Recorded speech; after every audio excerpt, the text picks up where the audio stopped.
Suddenly, on the sonar screen was the shape of a giant shark. You could see the fin, the face. It was about 50, 60 feet long. And for a moment there, everybody on that ship just froze. In 1918, a group of experienced deepwater lobster fishermen from Port Stephens refused to go back to sea. In 1918, in Port Stephens in Australia, fishermen were terrified and refused to go back out onto the water because they had seen something out there that had scared them. These were hardened professionals who worked the open ocean for a living. They were not easily frightened. A respected naturalist named David George Stead interviewed them, examined the evidence, and concluded that what they described was real. Over a century later, no one has been able to explain what they saw. We literally don't know very much about the ocean. We only have mapped something like 20% of it. We've only seen something like 1 or 2% of it. There could be things hiding out here that we've never seen before. The men who wouldn't go back there is a specific kind of person who works deep water lobster grounds for a living. The Greek-Australian fishermen who operated out of Port Stephens in 1918 were known locally and professionally as outside crayfish men, a term that distinguished them from the inshore fishermen who worked the shallower, calmer coastal waters. These men worked the ocean's edge, the shelf where the seafloor drops away, into depths that light never reaches. They did this for a living in all weather with equipment they maintained and boats they knew intimately. They were not storytellers looking for attention. They were workers, and the ocean was their workplace. When something happened at sea that frightened them badly enough to refuse to go back, the people who knew them took it seriously. The story they brought back from the waters off Broughton Island did not involve a simple sighting of something large. It involved several consecutive days of something actively interfering with their equipment, a surfacing encounter with an animal they could not identify, and a size estimate so far outside the range of any known creature that even they seemed uncertain how to convey what they had seen. When David George Stead arrived to document the account, he brought with him a professional history as a skeptic. He had publicly debunked a supposed sea monster sighting in Sydney Harbor in 1907, and his reputation in Australian science was built on careful, evidence-based work.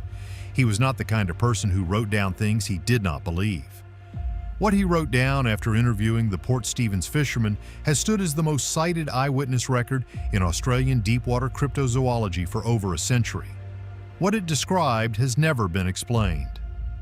The place and why it matters.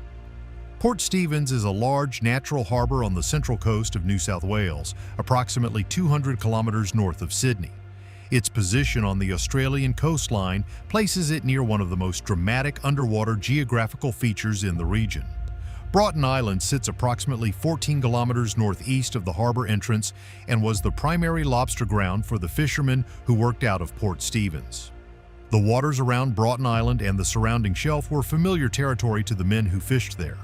They knew the currents, the depths, the seasonal behavior of the species they were catching, and the normal hazards of working that particular stretch of ocean. What made Broughton Island's location significant was what lay beyond the shelf edge. The seafloor around the island sits at a depth of approximately 150 meters. Within a short horizontal distance from that familiar ground, the bottom drops away to depths exceeding 2,000 meters. The transition between the coastal shelf and the deep ocean is sharp and close. The inner shelf was territory the fishermen understood. The deep water beyond was, and in many respects remains, largely unknown. This boundary matters for understanding the Port Stephens encounter because it means that whatever appeared in those waters had access to both environments. The shelf edge is exactly the kind of boundary zone where creatures from very deep water can move up into shallower areas, especially under specific conditions of temperature, current, and prey availability. An animal that lives in the deep ocean and travels to the shelf edge to feed would be interacting with an environment it does not normally occupy, and it would be doing so in the one place where fishermen and their equipment were present. The geography did not make the encounter impossible. It made it precisely the kind of location where something unexpected becomes possible. What happened to the pots? The encounter did not begin with a visual sighting, it began with the equipment. Lobster pots of the kind used by Port Stephens fishermen in 1918 were substantial objects. Each pot was approximately 3.5 feet in diameter, built from heavy timber and wire, and anchored to the seafloor by weighted mooring lines. When fully loaded with rock lobsters, a pot held 2 to 3 dozen full-grown animals, adding considerable weight to the structure. Lifting a loaded pot from the seafloor required deliberate mechanical effort. These were not objects that drifted away or shifted position easily. Over several consecutive days, pots were vanishing. Not raided, not damaged, not found nearby with the catch removed. Vanishing entire, mooring lines and all, lifted from the seafloor and gone. The fishermen knew what animal activity looked like on their equipment. Sharks that raided pots left specific kinds of damage. Marine animals that disturbed mooring lines produced specific kinds of evidence. The behavior they were encountering did not match anything they had seen before. Something was lifting intact, fully weighted, anchored lobster pots from the seafloor and removing them entirely. The force required to do this was substantial. The behavior was unlike anything documented in any species the fishermen knew. No known shark behavior involves lifting entire pots wholesale from their moorings. Sharks are ambush and contact predators. They damage, break apart, or disturb equipment. They do not lift weighted structures clear of the seafloor. The fishermen knew this, which was part of what made the disappearing pots disturbing before the visual sighting had even occurred. The sighting. During at least one encounter, the animal surfaced. The fishermen saw it. Multiple witnesses. Experienced men who knew what lived in those waters and what it looked like when it appeared. What they described was unlike anything in their professional experience or in their knowledge of what the ocean around Broughton Island was supposed to contain. The color was the first detail that stood out. The animal was chalk white all over. Not the counter-shaded pattern of a great white shark, dark on top and pale underneath, which is one of the most recognizable features of that species and one that every experienced ocean fisherman in Australian waters would know on sight. This was white. Uniformly, completely white, across its entire visible surface. The size was the detail that made the account impossible to ignore and equally impossible to explain cleanly. Stead recorded the full range of estimates given by the different witnesses without choosing a single figure, which reflects the honest practice of a careful documentarian who recognized that forcing a consensus number would be less accurate than recording the spread. The lower end of the estimates placed the animal at approximately 115 feet in length, which is roughly 35 meters. To give that number context, the fishermen compared what they saw to a wharf, a structure they knew well and could visualize clearly. The upper end of the range reached approximately 300 feet, which is 90 meters. The largest confirmed great white shark in the scientific record is approximately 6.5 meters. The conservative lower estimate from Port Stephens is roughly 5 times that length. The upper estimate is closer to 14 times. Even the most restrained reading of the testimony describes an animal that exceeds the confirmed size of every known living shark species by a margin that cannot be explained by normal size variation or fear-inflated perception. The men who investigated. When the fishermen brought their account ashore, 2 people were tasked with examining it. Their subsequent conclusions are part of what makes Port Stephens a case that serious researchers have been unable to simply file away. Inspector Payton was the New South Wales fisheries official responsible for the region. He conducted his investigation systematically. He interviewed the witnesses separately rather than as a group, which is the approach that produces more reliable testimony because it prevents witnesses from unconsciously conforming their accounts to match each other. He examined the boats and the remaining equipment. He assessed the physical evidence of the missing pots and their mooring lines. His official conclusion was that the men were not fabricating the account. The fear they displayed was genuine. The physical evidence was consistent with something having removed their equipment under circumstances that had no ordinary explanation. Inspector Payton was a government official producing an official report. He had no professional interest in validating a sea monster story. His conclusion was that something real had happened that he could not explain. David George Stead came to Port Stephens with a track record as a debunker. His 1907 dismissal of the Sydney Harbor sighting was public and on the record.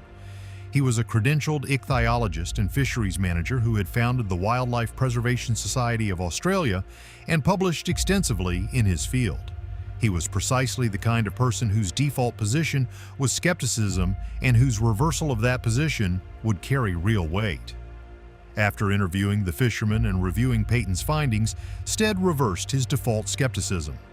He recorded the account in full and included it in his posthumous book, Sharks and Rays of Australian Seas, published in 1963 by Angus and Robertson. He did not speculate about what the animal was. He documented what the witnesses described and let the testimony stand on its own. His own words, published in that book, were direct. He wrote that Inspector Peyton had agreed with him that it must have been something really gigantic to put these experienced men into such a state of fear and panic. A scientist who had previously debunked similar accounts, examining this one on the ground, concluded that the fear was real, and the cause was something he could not identify using any framework available to him. What it might have been. Every serious attempt to identify what the Port Stephens fishermen encountered runs into the same problem. The evidence supports more than one explanation but confirms none of them. The most dramatic possibility, and the one that captures public attention most reliably, is a surviving megalodon. Otodus megalodon was the largest predatory shark in the fossil record, with size estimates in the range of 15 to 20 meters for large adults based on tooth size and scaling calculations. The lower end of the Port Stephens size, estimates could theoretically be in the same general range, and the question of what color a living megalodon might be is technically open, since soft tissue color is not preserved in the fossil record. The problems with this explanation are substantial. The most recent reliable dating of megalodon extinction places it at approximately 3.6 million years ago, based on research published in PLOS 1 in 2014. More importantly, megalodon was a warm coastal predator that fed on large marine mammals in the shallower, warmer waters of coastal zones. It was not a deep water animal. The ecological signatures that a population of large apex predators would leave in the ocean record. Distinctive bite patterns on whale carcasses, isotopic evidence, responses in prey populations do not appear in any modern data. A surviving population of megalodon would be detectable in multiple ways that modern marine science would have found by now. The whale shark offers a different kind of explanation. Whale sharks reach lengths of 12 to 18 meters and are present in Australian waters. Their feeding behavior involves generating suction to draw food into their mouths, and it is theoretically possible that this suction force could affect lobster pots placed in their path. The problem is the whale shark's appearance. They are heavily patterned with distinctive spots and markings. They are not white. The uniform chalk white color described by multiple witnesses does not match the whale shark, and even the largest confirmed whale shark falls far short of the lower bound of the Port Stephens estimates. An unusually large or unusually pigmented great white shark is the explanation that fits within the boundaries of known biology without requiring an extinct species or an impossible scale. Leucistic great whites have been documented. A confirmed leucistic juvenile was observed in South Australia in 2015. The coloration produced by leucism is lighter and more uniform than normal countershading, though typically not the complete chalk white the fishermen described. The size problem is harder to overcome. The largest reliably measured great white in the scientific record is approximately 6.5 meters. The conservative lower estimate from Port Stephens is more than 5 times that figure. The mass exaggeration hypothesis is the mainstream consensus position, and it deserves to be taken seriously as an explanation rather than dismissed. Fear genuinely does inflate size estimates. People under stress make errors in perception and memory. A large great white shark with unusual pigmentation in distressing circumstances could theoretically produce testimony describing something much larger than it actually was. The difficulty with applying this explanation to Port Stephens is the specific character of the witnesses. Inspector Peyton examined them separately and concluded they were not fabricating. Stead reviewed the same accounts and reversed his skepticism. These were professionals who spent their working lives in proximity to large marine animals, including great white sharks. The suggestion that they were unable to distinguish a 6-meter shark from something 5 times that size requires overriding the specific professional judgment of 2 credible investigators who examined the evidence on the ground. The testimony was not refuted. It was set aside. The honest state of the ocean. The question of whether something unknown could exist in the waters off Broughton Island requires honest engagement with what the modern scientific understanding of the ocean actually is. The figure that oceanographers cite most consistently is that approximately 5% of the global ocean has been mapped at high resolution. The remainder is known in broad strokes, measured by depth soundings and sonar surveys, but not mapped at the resolution that would reveal the detail of what lies there or what geological features shape the seafloor. The deep ocean is the largest habitat on Earth and the least understood. A paper published in Current Biology in 2012 estimated that approximately 91% of marine species remain formally undescribed. The paper's authors noted immediately that the vast majority of these unknown species are microbial, invertebrate, or small-bodied. The ocean contains far more unknown life at the small end of the size scale than at the large end. Discovery of genuinely large, unknown apex predators has an effective rate of 0 in modern marine science. Large animals require large food sources, produce large waste products, interact with known ecosystems in ways that leave measurable evidence, and are far more likely to be detected than small ones. This context is important because it cuts both ways. The deep ocean is genuinely unknown in ways that popular science writing often understates. Creatures that live in deep water and move to shelf edges occasionally could exist without regular human observation. At the same time, the expectation that a population of very large predators could operate in the modern ocean without leaving any detectable ecological signature is difficult to sustain against what marine science has produced through satellite oceanography, DNA, barcoding of ocean water, remotely operated vehicles, and global fishery monitoring. What Port Stevens actually demonstrates is not that an unknown species definitely exists. It demonstrates that the encounter cannot be cleanly explained by the evidence available to us, and that the framework for dismissing it requires setting aside 3 credible witnesses whose accounts were documented by 2 investigators, neither of whom had a reason to validate the extraordinary. What remains open? 108 years have passed since the Port Stevens fishermen refused to return to Broughton Island. In that time, marine biology has advanced from hand-drawn charts to satellite-tracked ocean monitoring. Remotely operated vehicles have reached depths of nearly 11 kilometers. DNA sampling of ocean water can detect the presence of species without any physical specimen being collected. Acoustic monitoring of the deep ocean runs continuously from fixed installations on multiple ocean floors. None of this has produced a clean answer for Port Stevens. 4 possibilities remain genuinely open, and honesty requires treating them as equally open rather than as a hierarchy with one obvious correct answer. The encounter could have involved a misidentified known species, with the size and color details inflated by fear and unusual conditions. It could have involved an unusually large or unusually pigmented individual of a known species encountering documented professional fishermen in circumstances that produce testimony at the outer edge of what is possible within known biology. It could have involved behavior in a known species that has never been documented before or since, a one-time anomalous event that no subsequent observation has replicated. Or it could have involved something that marine science has not yet formally described. David George Stead, a trained scientist who debunked sea monster stories by professional habit and personal inclination, reviewed the Port Stevens account and chose one word to describe what the fishermen encountered. He called it something. Not a shark, not a whale, not a known creature. Something. That word was chosen deliberately by a man who was careful with language and careful with evidence. It remains, over a century later, the most accurate word the evidence supports. Experienced fishermen working waters they knew well encountered something that lifted their equipment whole, surfaced in front of multiple witnesses, and measured at a scale no known living species matches.